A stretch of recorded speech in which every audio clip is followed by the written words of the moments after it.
شروع کرتا ہوں اللہ کے نام سے جو بڑا مہربان اور نہایت رحم کرنے والا ہے۔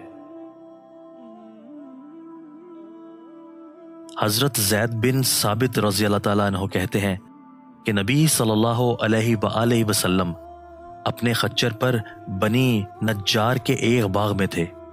ہم بھی آپ کے ساتھ تھے۔ اچانک خچر بتک گیا، قریب تھا کہ آپ کو گرا دیتا۔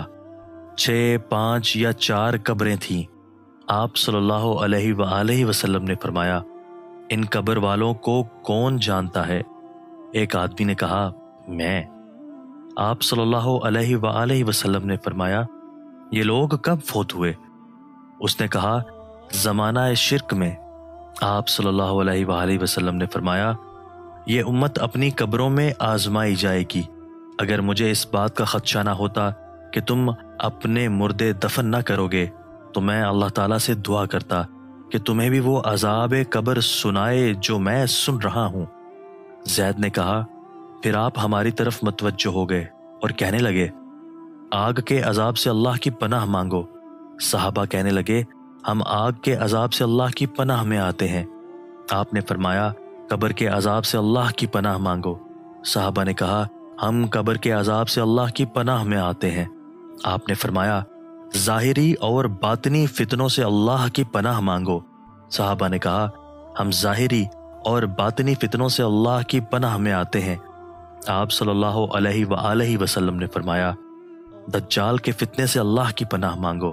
صحابہ نے کہا، ہم دجال کے فتنے سے اللہ کی پناہ میں آتے ہیں۔ حضرت ابو سعید خدری رضی اللہ تعالیٰ عنہ کہتے ہیں کہ میں نبی صلی اللہ علیہ وآلہ وسلم کے پاس آیا۔ آپ بخار میں تپ رہے تھے۔ میں نے اپنا ہاتھ آپ پر رکھا تو لحاف کے اوپر سے بخار کی حرارت محسوس کی۔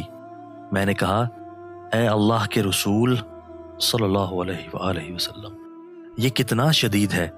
آپ صلی اللہ علیہ وآلہ وسلم نے فرمایا، ہمیں تکلیف بھی دگنی دی جاتی ہے اور اجر بھی دگنا دیا جاتا ہے۔ میں نے کہا، اے اللہ کے رسول صلی اللہ علیہ وآلہ وسلم، لوگوں میں سب سے زیادہ آزمائشیں کس پر آتی ہیں؟ آپ نے فرمایا، انبیاء علیہ السلام پر، پھر نیک لوگوں پر۔ کسی کو محتاجی میں آزمایا جاتا ہے، حتیٰ کہ اس کے پاس صرف وہ چادر بچتی ہے جو اسے ڈھانپتی ہے، اور وہ آزمائش میں اتنا خوش ہوتا ہے جتنا تم میں سے کوئی شخص خوشحالی میں مسرور ہوتا ہے۔ دوستو، اللہ تعالی ہمیں ان احادیث مبارکہ پر عمل کرنے اور اپنی زندگیوں کو سنوارنے کی توفیق عطا فرمائے۔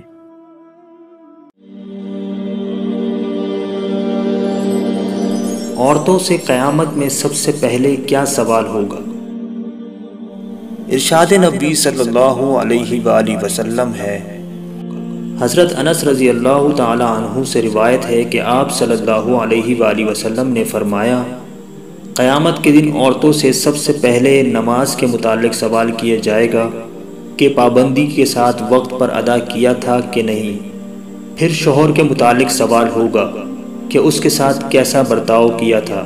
اس حدیث کے فائدے میں لکھتے ہیں، حشر کا میدان جو قلب و جگر کو پگھلا دینے والا ہوگا، اس میں عام مسلمانوں سے خواہ مرد ہو یا عورت سب سے پہلا سوال نماز کے متعلق ہوگا۔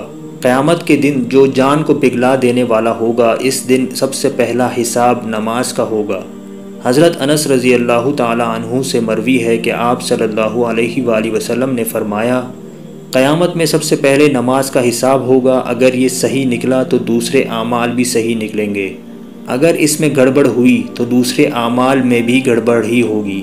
عورتیں نماز میں بھی کوتاہی کرتی ہے۔ نئی عمر کی جوان عورتیں اکثر تارک نماز ہوتی ہیں، کچھ تو بہانہ بناتی ہیں، بچوں کا پیشاب کپڑے میں لگا رہتا ہے۔ افسوس کہ یہ سب بہانے قیامت میں نہیں چلیں گے، جب سزا ملے گی تب پتہ چل جائے گا۔ اس لیے عورتوں کو چاہیے کہ نماز کی پابندی کریں۔ گھر کی بڑی عورتوں کو چاہیے کہ چھوٹی عمر ہی سے پابند صلات بنائیں۔ شروع عمر کی عادت اور پابندی کا اثر پوری عمر باقی رہتا ہے۔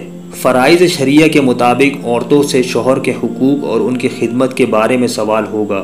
آج کل کے دور کی وہ عورتیں جو ملازمت کرتی ہیں، آفس دفتر وغیرہ میں کام کرتی ہیں، وہ شوہر کی خدمت میں کوتاہ ہوتی ہیں، حتیٰ کہ ایسی عورتوں سے کھانے تک کی سہولت نہیں ملتی۔ ایسی کوتاہی کل قیامت میں قابل گرفت ہوگی۔ اللہ پاک ہم سب کو اس حدیث کو سمجھنے کی اور عمل کرنے کی توفیق عطا فرمائے، آمین۔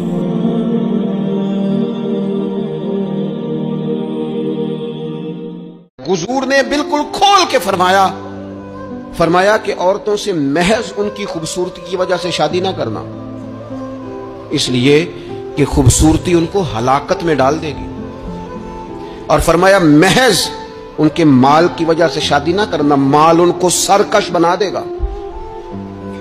یا رسول اللہ صلی اللہ تعالی علیہ وسلم پھر کیا کرے؟ تو محبوب فرمانے لگے ان کی دینداری کی وجہ سے ان سے شادی کرنا۔ اور یہ ابن ماجہ میں لفظ موجود ہیں، اللہ کے محبوب علیہ الصلوۃ والسلام فرمانے لگے کان میں سوراخ والی کالے رنگ کی باندی اگر دیندار ہو تو تمہارے لیے بڑی بہتر ہے۔ باندی ہو، رنگ سیاہ ہو، کان میں سوراخ ہو، اس سے نکاح کر لینا، شرط یہ ہے کہ دیندار ہو۔ بڑی خوبصورت حدیث ہے، سنیے گا۔ حضرت ابو سعید خدری رضی اللہ تعالیٰ عنہ حدیث کے راوی ہیں، بخاری میں موجود ہے۔